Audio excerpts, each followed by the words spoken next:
In this exercise tutorial, I'm going to be quickly taking you through how to do the dumbbell shoulder press. So first thing I want you to do is you're going to have your feet at hip width apart. Your shoulders are back, chest's up, and from this position, you're going to bend your elbows to a 90-degree angle. So I've got the weights here in front of my body.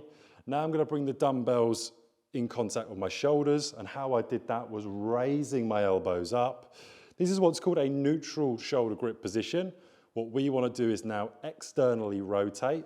So we're going to bring the dumbbells back in line with the ears, 90-degree angle at the elbows at all times.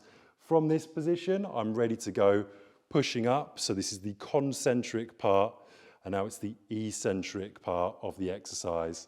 Elbows in line with shoulders or just below when you're bringing them down.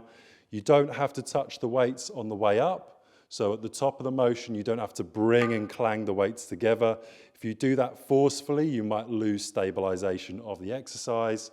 Once you've repeated your desired amount of repetitions, you're going to bring your elbows in, and then you're going to bring the weight slowly down back to your start position.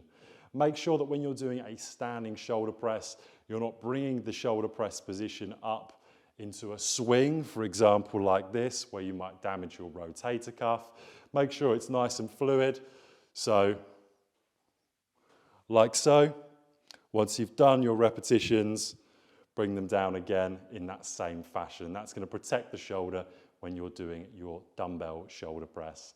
You'd repeat that for your desired amount of sets and repetitions, and that's how you do a dumbbell shoulder press.